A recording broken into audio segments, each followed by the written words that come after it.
Selamat malam Bapak Ibu yang dikasihi Tuhan. Mengucap syukur kalau malam ini kita boleh kembali bertemu untuk ibadah online, dengar firman Tuhan yang saya yakin akan boleh semakin menguatkan kita di dalam kehidupan yang memang kita tidak tahu ada apa di depan ini ya. Nah, tema renungan malam ini saya ambil dengan satu judul yang cukup simpel. Biasanya judulnya itu kayak gini, jangan khawatir gitu ya. Tapi ini saya beri judul, jangan terlalu khawatir ya. Khawatir oke ya, secara manusiawi nggak bisa. Kalau kita katakan jangan khawatir, otak kita mesti bilang, mana bisa orang nggak khawatir, pasti ada khawatirnya. Oke lah, Tuhan Yesus baik ya. Jangan terlalu khawatir teman-teman ya. Dari tema malam ini adalah jangan terlalu khawatir ya. Dan memang kalau kita akan semakin ditambahkan sama Tuhan, tidak khawatir. Suatu ketika kita akan kayak Tuhan Yesus ya, menghadapi apapun juga, bahkan kematiannya di kayu salib yang sudah dia tahu dengan persis itu sangat menyakitkan, sangat menderita bagi dia pun siap dan tidak khawatir apapun juga. Ya, puji Tuhan. Nah, khawatir ini memang hal yang setiap kali memang menghinggapi kita semuanya ya. Apalagi jujur dihubungkan dengan COVID saat ini ya. Siapa yang tidak khawatir? Semua orang pasti khawatir ya. Tapi kita akan baca firman Tuhan. Khawatir boleh ya. Tapi kita punya sesuatu yang sangat kuat di dalam kehidupan kita ya. Banyak sekali penderita-penderita COVID saat ini di berbagai daerah, di berbagai negara dengan sesuatu tanggapan yang sangat negatif bagi kehidupannya ya. Kita beberapa waktu yang lalu saya terima medsos dari seorang dokter di Jogja. Dia waktu survei di daerah-daerah yang agak terpencil, karena ada orang-orang yang begitu takut dengan penyakit ini, sehingga kalau sampai ada keluarganya, istrinya atau suaminya kena COVID, positif COVID dinyatakan oleh Puskesmas, maka yang dilakukan adalah luar biasa. Dia diasingkan, disendirikan ya. Kemudian tidak ketemu dengan orang ya, nggak boleh keluar sama sekali ya. Perlakuan-perlakuan yang sepertinya tidak manusiawi kalau boleh saya bilang ya. Ada di satu negara di India itu malahan saya kalau baca, ada yang 1,5 tahun yang mengisolasi diri ya, tidak keluar sama sekali ya, tidak berhubungan dengan orang sama sekali karena begitu ketakutan dengan apa yang dinamakan penyakit ini ya. Ada yang ceritanya di daerah terpencil, ada seorang anak kecil bahkan itu karena dia sakit kena COVID ini, kemudian dia diasingkan demikian rupa, dikancingi pintu, tidak boleh keluar kamar, sendirian loh. Perlakuan-perlakuan yang sepertinya di luar nalar sebetulnya ya, di luar kemanusiaan sebagai makhluk sosial ya. Kita memang menghadapi ini, memang menakutkan, memang mengkhawatirkan, memang bisa membawa kepada kematian. Tapi bagaimanapun juga kita harus ingat bahwa kita adalah makhluk sosial, apalagi bagi kita sebagai orang-orang Kristen yang percaya kepada Tuhan Yesus. Ada sesuatu yang dalam kehidupan kita ya. Saya jujur membawakan renungan ini bukan bermaksud, mari gini kalau gitu katanya Pak Amos nggak usah khawatir tentang penyakit ini, kita nggak usah pakai masker, nggak usah pakai prokes, nggak usah pakai apapun juga, semuanya bebas. Jangan gitu ya, jangan salah persepsi ya, jangan sampai salah ya. Hal-hal yang seperti itu tetap harus kita adakan buat setiap pribadi kehidupan kita. Nggak boleh tidak. Nanti di poin-poin yang berikutnya yang paling akhir saya akan sampaikan ini ulang ya. Betapa pentingnya prokes itu bagi kehidupan kita ya. Lah, saya punya seorang teman kemarin di Malang ya. Papanya kena COVID ya, sampai akhirnya meninggal dunia. Dia sebagai anak yang nomor 1, nggak ada yang rawat. Papanya nggak mau masuk rumah sakit, dia mau isoman ya. Dipaksa masuk rumah sakit tetap nggak mau ya, isoman di rumah. Kemudian ya sudah, anak yang paling besar ini mengorbankan dirinya ya. Saya yang jaga papa, semua istri, anaknya, adiknya disuruh ngungsi semuanya, dia jaga papanya. Sampai akhirnya papanya meninggal dunia ya. Karena memang isoman nggak mau ke rumah sakit sama sekali, diobati dengan halodoc dan macam-macam. Memang karena usia tua juga ada komorbid mungkin sehingga meninggal dunia. Tapi ternyata waktu saya saya juga kasih vitamin ke dia. Saya omong-omong dengan dia, gimana papamu? Papa meninggal, tapi aku tidak kena COVID, puji Tuhan. Ya. Dia tetap jaga kesehatan, bagaimanapun dia merawat papanya tetap dengan pakai masker double dan sebagainya, ya minum vitamin dan sebagainya. Dia nggak kena COVID. Ya. Justru anehnya, lucunya, kemarin waktu sudah 6 bulan papanya meninggal, 6 bulan kemudian saya ngebel dia kembali, dia cerita, wah aku saya kena COVID, ini isoman di rumah ini, gara-gara wong sak kantor kena KB aku boleh katut. Nah Bapak Ibu, kita tahu memang ada sesuatu yang dibalik itu sebetulnya, bahwa COVID ini sebenarnya memang ada bukan karena Tuhan, bukan ya. Sekali lagi bukan karena Tuhan, tapi diizinkan sama Tuhan ya. Diizinkan sama Tuhan ya. Untuk agar kita, bukan untuk kita malah menjauh dari dia, bukan. Tapi untuk kita semakin mendekat kepada dia ya. Sekarang satu, kenapa kita harus nggak boleh terlalu khawatir ya, nggak boleh terlalu khawatir ya. Kita ini adalah anaknya Tuhan Yesus ya. Kita ini adalah anaknya Bapak di surga, diadopsi, ditebus dengan darah Tuhan Yesus di kayu salib Golgota ya. Apapun yang dilakukan terhadap kita ya, yakinlah itu semua tidak akan bisa menjamah kita kecuali dengan seizin Tuhan Yesus sebagai Allah Bapa kita, sebagai Papa kita ya. Saya ini punya cucu ya. Cucu saya ini kalau mau saya ajak keluar ya, saya pamit kalau misalnya pas hari apa saya ada di Surabaya 1 hari penuh, pas saya dari Lodang, saya ajak cucu saya, kalau misalnya aja kemarin belum ada COVID, saya ajak ke mall kemana, saya bilang sama anak saya, anakmu tak ajak papa ya, jam sekian sampai jam sekian, ke mall ini, kemana gitu, keluar kota mungkin, bahkan saya minta izin ya. Kalau sampai nggak minta izin, waduh, papa mama bisa khawatir sekali ya. Mungkin bukan hanya khawatir, tapi saya mungkin juga dicelatu istilahnya sama anak saya ya. Dijak kemana anak-anak ini? Semuanya harus seizin papa mamanya. Demikian juga dengan posisi kita. Kita ini sebagai anak-anak Tuhan sudah diadopsi dengan darah Tuhan Yesus, dilekatkan erat-erat ya, menjadi anak-anak Allah yang ditebus dengan darah Tuhan Yesus. Harusnya kita tidak usah khawatir teman-teman. Semuanya sudah diizinkan sama Dia ya. Efesus 1 ayat 5. Yohanes 1 aja dulu. Yohanes 1 ayat 12. Yohanes 1 ayat 12 dikatakan seperti ini. Tetapi semua orang yang menerimanya diberinya kuasa ya, yang menerima Tuhan Yesus diberi kuasa menjadi anak-anak Allah, yaitu mereka yang percaya. Nah ini titik, ini poin ini penting. Yang percaya dalam namanya. Yang tidak percaya, saya tidak belajar tentang orang yang tidak percaya, tidak tahu itu urusannya gimana dengan orang yang tidak percaya. Tapi saya belajar banyak dengan orang-orang yang percaya kepada Tuhan Yesus. Dan saya tahu dengan persis firman Tuhan bilang, bukan karena saya tahu atau sok tahu, bukan.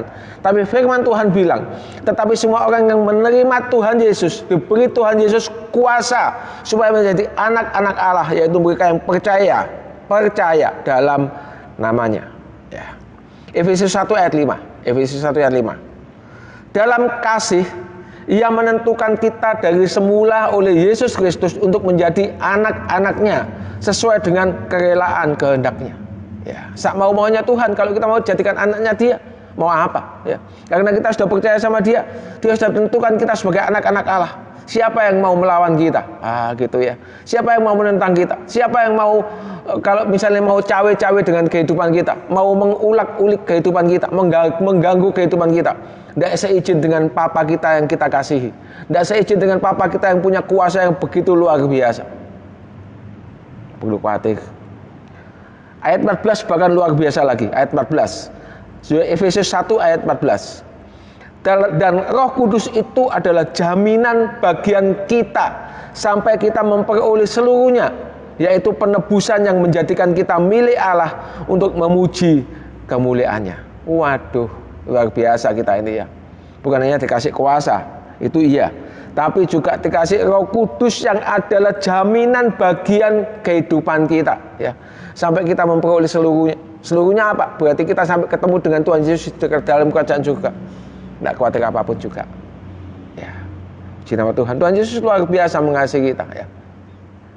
Tetap khawatir. Ya, tidak bisa ngomong. Memang begitu. Saya juga, ya. Jangan katakan bahwa Pak Amos tidak pernah khawatir. Siapa bilang? Saya takut, Bapak Ibu. Ya. Kemarin ada Pak Le, ya, uncle saya, encik saya bilang, ya, meninggal dunia. Dia dinyatakan kena COVID, ya, waktu meninggalnya. Karena memang sebetulnya nggak ada catatan COVID, tapi memang karena waktu dari rumah sakit dia dibawa pulang ke panti itu dalam keadaan memang belum sembuh betul, sehingga pihak rumah sakit minta boleh dikubur di luar kota, tapi dengan prosedur COVID, ya. Sehingga penguburan saya waktu di Trawulan semuanya COVID ketat, dan hari itu juga harus ditanam, ya, harus dikubur. Saya waktu di Trawulan saya juga agak takut-takut sedikit, ya. Saya khawatir juga, ya, saya dengan Pak Samuel, dengan Agung ini untuk kita bisa Zoom dengan keluarga. Saya ajak ke Trawulan, dan kemudian waktu sudah mau ditanam masih di atas peti mati di atas liang kubur. Nah, saya dipanggil sama yang bagian ngubur itu dari Aryo Surabaya. Pak Seger, foto dulu Pak sebentar. Paling tidak ada wakil keluarga. Saya ada wakil keluarga yang lain, saya foto. Nah, dengan terpaksa agak dekat ke peti mati, ya, khawatir juga. Wah, ini kalau virusnya yang kemana-mana, ya, ada sedikit khawatir juga. Malah aku deket-deket. Tapi puji nama Tuhan, semuanya dilepaskan Tuhan. Saya sehat, puji Tuhan, ya. Saya sampai di rumah saya minum susu, saya minum macam-macam vitamin dan lain-lain, ya. Puji Tuhan, sampai sekarang bisa ketemu dengan Bapak Ibu untuk menyampaikan dengan Tuhan, ya. Di dalam Roma lebih gamblang lagi. Dalam Roma 8 ayat 15. Rom 8 ayat 15. Rom 8 ayat 15. Sebab kamu tidak menerima roh perbudakan yang membuat kamu menjadi takut lagi, tetapi kamu telah menerima roh yang menjadikan kamu anak Allah, ya. Oleh roh itu kita berseru. Apa seruan kita? Dikatakan seperti ini. Ya Abba, ya Bapa. Siapa Bapa kita? Siapa Abba kita? Siapa orang tua kita? Siapa orang yang paling mengasihi kita lebih dari istri kita, lebih dari suami kita, lebih dari anak kita, lebih dari siapapun juga, kecuali Tuhan Yesus Allah kita yang maha hidup di surga, yang begitu mengasihi kita dengan persis, ya, yang begitu tahu dengan persis kehidupan kita, ya, dari lahir kita sampai kepada saat kita dipanggil sama Dia. Semuanya Tuhan yang ngatur. Semuanya Tuhan yang ngatur. Takut apa? Khawatir apa? Kita sudah ditebus, dijadikan anak, dikasih kuasa, diberi kekuatan imun, Roh Kudus, ya, diberkati, dicukupkan sandang pangan. Saya yakin sedang jemaat kita kalau untuk makan yang sederhana semuanya pasti dicukupkan, ya, termasuk saya, ya. Saya juga nggak kepingin hidup mewah, saya biasa-biasa aja, ya. Makan yang sederhana, minum air putih, semuanya menyehatkan, ya. Rom 8 ayat 28 dikatakan seperti ini. Kita tahu sekarang bahwa Allah turut bekerja dalam segala sesuatu. Nah, kita tahu sekarang bahwa Allah turut bekerja dalam segala sesuatu. Untuk apa? Untuk mendatangkan kebaikan bagi mereka yang mengasihi Dia. Jadi Dia bekerja sama dengan kita bukan untuk mendatangkan kejahatan, kejelekan, menghancurkan kehidupan kita. Sama sekali tidak. Untuk mendatangkan kebaikan bagi mereka yang mengasihi Dia, yaitu bagi mereka yang terpanggil sesuai dengan rencana Allah. Siapa itu? Saya, juga Bapak, Ibu, semua yang dengar renungan Rabu tengah minggu saat ini. Puji nama Tuhan, ya. Yang kedua, sekarang kalau sampai misalnya meninggal, piye? Kalau sakit kemudian diizinkan Tuhan sembuh, senang, ya. Puji nama Tuhan, Tuhan Yesus baik luar biasa. Tapi kalau sampai meninggal, sampai kemudian ditanam di tanah makam, ya. Kembali kepada Rom 8 ayat 15 tadi dikatakan apa?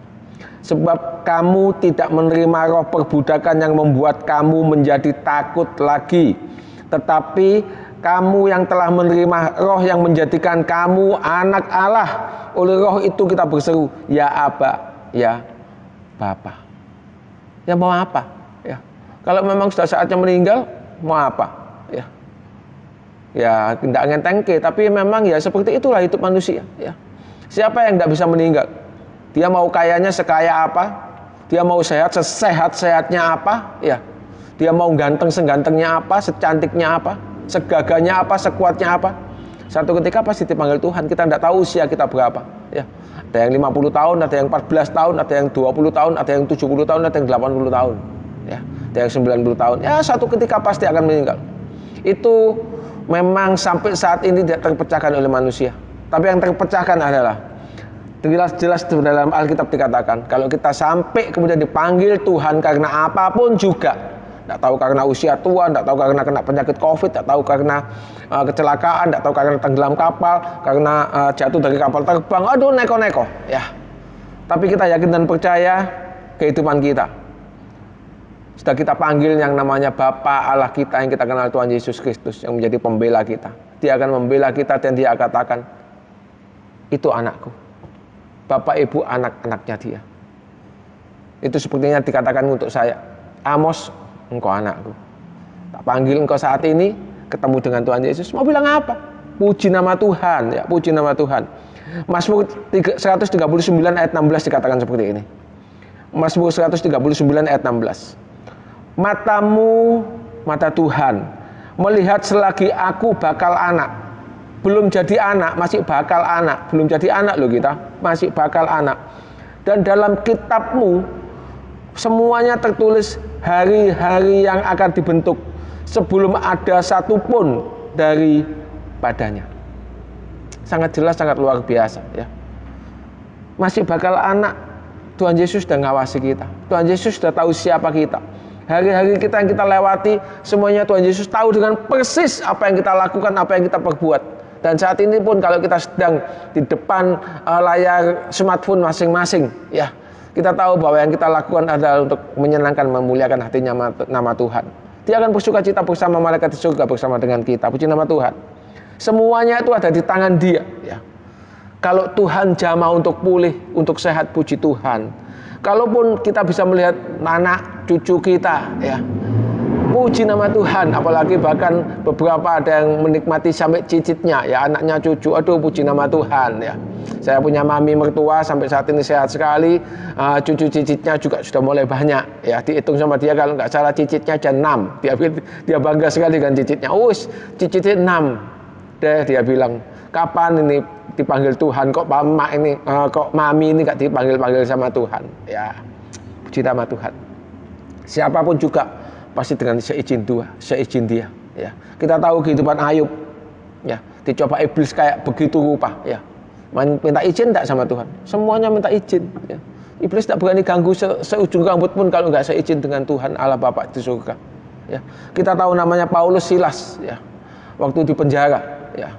Kalau memang belum waktunya dia untuk meninggal dunia, satu ketika dia meninggal dunia, Paulus, ya, Silas juga meninggal dunia. Tapi sebelum itu semua terjadi, kalau memang Tuhan izinkan, meskipun dia masuk penjara, ya, kalau memang belum bisa izin Tuhan untuk meninggalkan dunia ini, terjadi gempa bumi yang dahsyat dan kemudian dia lepas dari pintu-pintu penjara.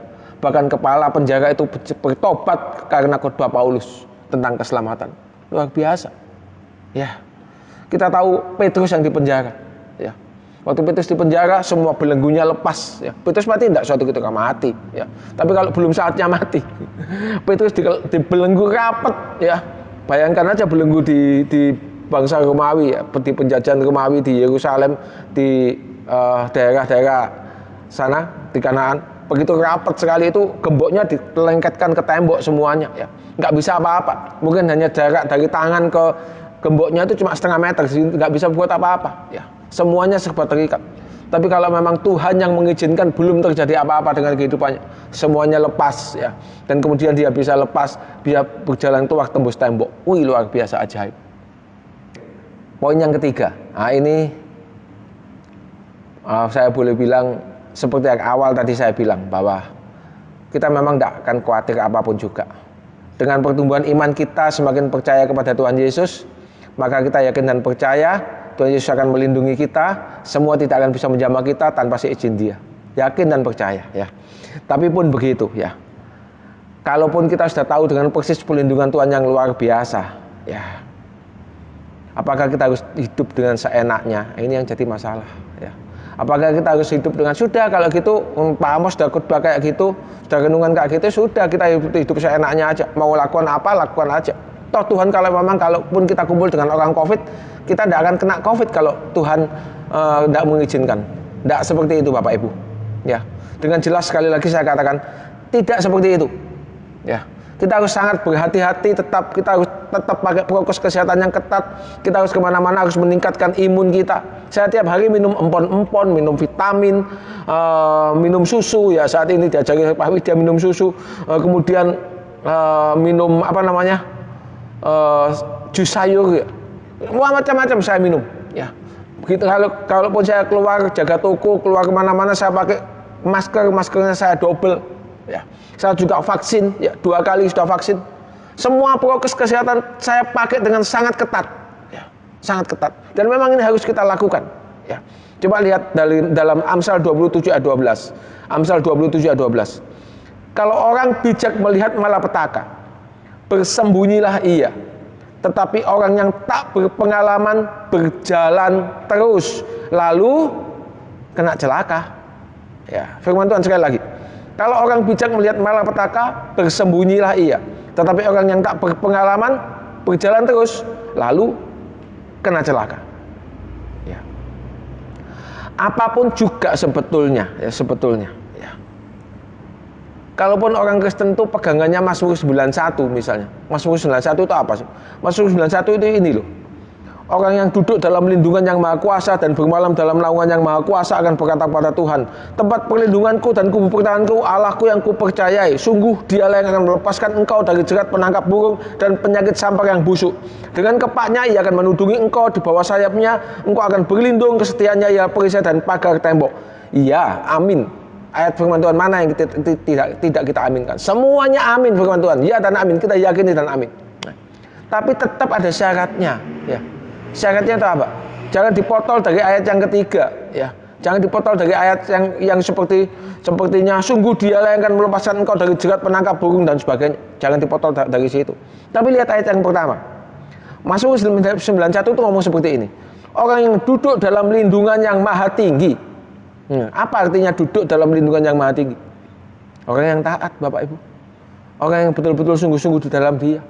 Orang yang senangannya memuji Tuhan. Orang yang percaya, yang sungguh-sungguh, yang ingin memuliakan namanya dengan semua perbuatan-perbuatan yang menyenangkan hatinya Tuhan. Itu orang yang duduk dalam lindungan yang maha tinggi. Dikatakan apa? Dan bermalam dalam naungan. Bermalam. Bukan hanya duduk tok, tapi nginep Bapak Ibu. Begitu dia menekuni firman Tuhan, apa yang dimaui oleh firman Tuhan, semua dia lakukan ya, sebisa-bisa dia ya. Dengan apa yang dia punya, dengan kekuatan Roh Kudus yang ada di dalam kehidupannya. Lakukan semuanya. Nah, ini orang Kristen yang benar. Ya. Demikian juga dengan apapun juga yang kita alami di dunia ini. Kalau firman Tuhan bilang tadi dikatakan bahwa kalau orang bijak melihat malapetaka, ya bersembunyi. Ya. Tetapi orang yang tak berpengalaman berjalan terus, hancur pasti. Coba Bapak Ibu bilang aja, coba saja lah kalau nggak percaya. Bapak Ibu punya keyakinan bahwa kita tidak khawatir apapun juga karena perlindungan Tuhan dalam kehidupan kita. Kemudian waktu ada orang COVID banyak, Bapak Ibu kumpul aja di sana. Saya yakin Bapak Ibu akan kena COVID. Ya. Sebab memang itu seperti menantang sama Tuhan. Ya. Menantang firman Tuhan. Nah, puji nama Tuhan. Yakin dan percaya. Ya. Renungan malam ini akan boleh menguatkan kita. Ya. Mengokohkan kehidupan kita. Ya. Jangan khawatir teman-teman. Ya. Memang sekali lagi, jangan khawatir teman-teman, ya, jangan khawatir apapun juga, semuanya tetap dalam lindungan Tuhan. Sampai taruhan nyawa pun tetap ada dalam tangan Tuhan. Ya. Tapi pun begitu, ya. Poin yang terakhir dikatakan, ya, kita harus menjadi orang yang bijak, ya, yang tahu dengan persis kalau ada malapetaka, nggak malah nyedek, ya, nggak malah mendekat, tapi tetap menjauhlah, ya, bersembunyilah, ya. Dan saat ini kita harus bersembunyi dari penyakit ini, ya. Jangan gampang-gampang ketemu dengan orang, jangan gampang-gampang menampakkan diri kepada orang banyak, ya. Jangan gampang-gampang kumpul-kumpul, jangan katakan pesta-pesta, jangan makan bersama dan sebagainya, ya. Tetap pakai prokes kesehatan. Yakin dan percaya Tuhan akan tetap melindungi kita sampai kita ketemu dengan Dia dalam kemuliaan yang luar biasa. Di nama Tuhan, kita akan berdoa untuk bangsa dan negara, untuk sedang jemaat yang sakit, untuk apapun juga yang dibutuhkan oleh sedang jemaat di tempat ini. Di nama Tuhan. Tuhan Yesus, kami mengucap syukur untuk kasih karunia-Mu Tuhan. Kalau kembali malam ini kami boleh beribadah, meskipun melalui online Tuhan Yesus, kami yakin dan percaya pertolongan-Mu, kasih setia-Mu buat setiap kehidupan kami Tuhan. Kami berdoa Tuhan buat bangsa dan negara kami Indonesia, yang saat ini Tuhan Yesus, kemarin 17 Agustus sudah kami peringati sebagai hari ulang tahun kemerdekaan Indonesia yang ke-76. Kami mengucap syukur Tuhan, sebab Engkau sudah membimbing, menguatkan bangsa Indonesia menjadi luar biasa. Kemajuan-kemajuan yang kami lihat Tuhan Yesus, karena turun tangan Tuhan Yesus mengasihi kami. Karena belas kasihan Tuhan Yesus untuk bangsa kami. Kami melihat sesuatu yang luar biasa di dalam bangsa ini Tuhan. Meski saat ini ada gelombang COVID yang menimpa kehidupan kami, Tuhan, bangsa Indonesia, kami tetap Tuhan Yesus dengan harapan kami yang luar biasa. Kami hanya berharap satu-satunya Allah kami yang hidup dalam Tuhan Yesus yang kami kenal, yang kami kasihi. Dengan belas kasihan-Mu Tuhan, tolong Kau beri hikmat-Mu kepada pemimpin-pemimpin kami, Pak Jokowi dan jajarannya, untuk boleh mengatasi COVID ini Bapak, mengatasi penyakit ini. Biarlah Tuhan Yesus boleh angkat penyakit ini Tuhan, sehingga dengan perkenan Tuhan Yesus semua boleh menjadi dipulihkan seperti sedia kala. Terima kasih Bapa yang Maha Baik, terima kasih. Kami berdoa buat anak-anak-Mu, sedang jemaat-Mu, siapapun juga Tuhan yang terkena dampak dari COVID ini Bapa. Kami mohon belas kasihan Tuhan Yesus, jamahkan tangan-Mu Tuhan yang berlubang paku untuk kami semuanya.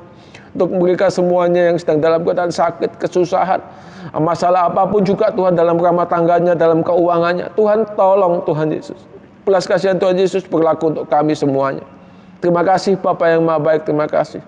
Kami yakin dan percaya Tuhan, pertolongan-Mu, kasih setia-Mu buat setiap kehidupan kami. Matahu perhatian Tuhan Yesus selalu berlaku buat setiap kehidupan kami. Terima kasih Bapa yang Maha Baik, terima kasih. Minggu-minggu ini, minggu depan, bulan depan, tahun depan, semuanya tetap dalam pengawasan, tetap dalam kasih setia Tuhan Yesus Kristus. Dalam nama Tuhan Yesus Kristus kami berdoa dan mengucap syukur. Haleluya. Amin.